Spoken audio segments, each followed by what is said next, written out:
In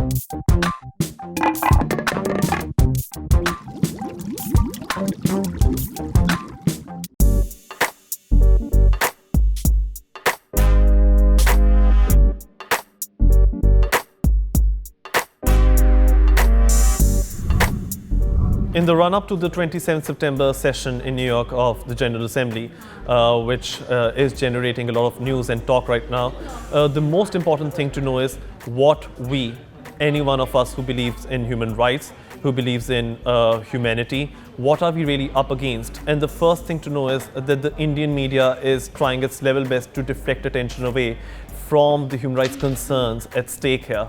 They are trying to turn attention away by spreading false news, by spreading misinformation, such as trying to show that Pakistan needed to secure this resolution or that resolution, or that Pakistan had not found any support in the Human Rights Council in Geneva, or that in the European Parliament someone said this or someone said something which went against what Pakistan wanted. But these are all false rumors.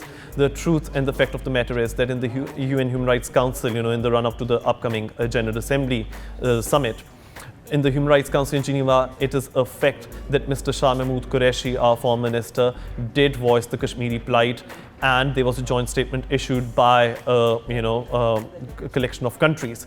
In addition, in relation to the European Parliament meeting on 18th September, just this month, whilst the Indian media is busy trying to highlight that the Polish minister wasn't very supportive of Kashmiri rights, I'd like to mention that there are so many voices within the European Parliament who seconded Pakistan's stance and who seconded the humanitarian stance, such as, Marina Arena, also Federica Monerigi's vice president who represents European Union Human Rights Affairs.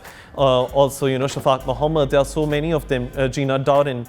So a lot of voices from within the European Parliament which categorically stated on 18th September that what India is doing and what the Indian forces are doing in Indian-occupied Kashmir is a breach of humanitarian law, it is a breach of human rights law. The way that they are using pellet guns, there is a huge risk for further acts of ethnic cleansing, which are a huge threat to international peace and security.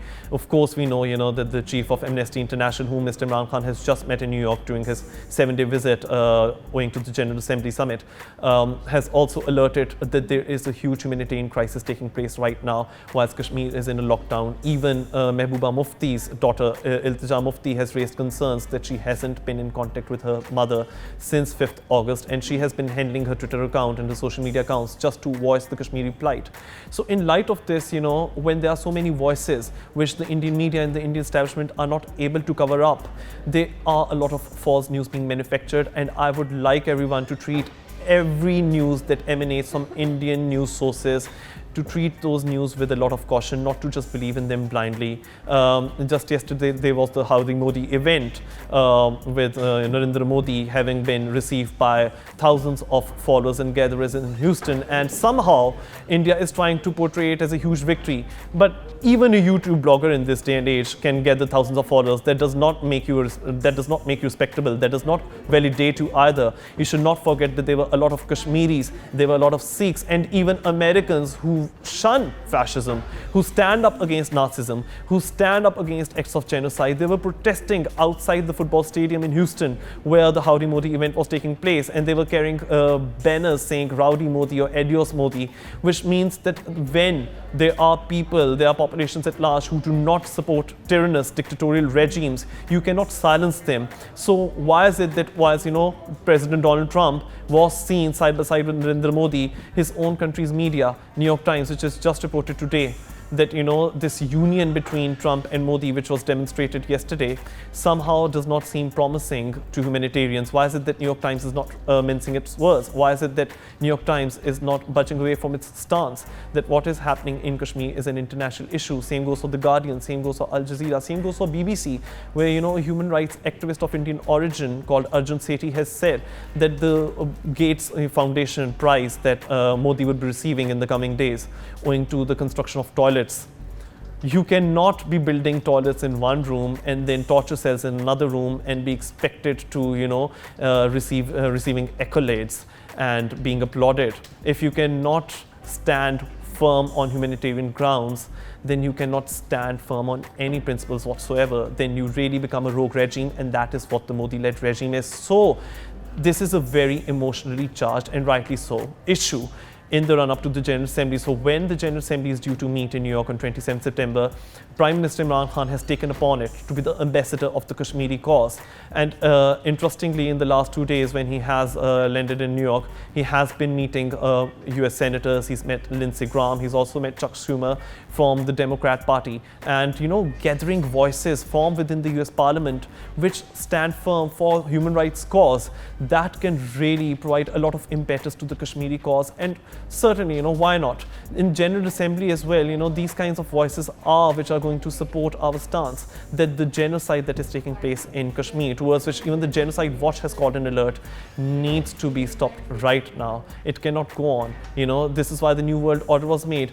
And a lot of voices I'm listening to which are saying that we need more UN resolutions, we need ICJ judgments. I need to say it, I need to spell it out right here, that there are UN Security Council resolutions, we know 11 of them on Kashmir, but even general UN Security Council resolutions. There was one in 1993, there's UN Security Council Resolution 497, which puts an obligation on every single state not to recognize illegal situations of annexation and to do whatever it takes to bring such situations to an end.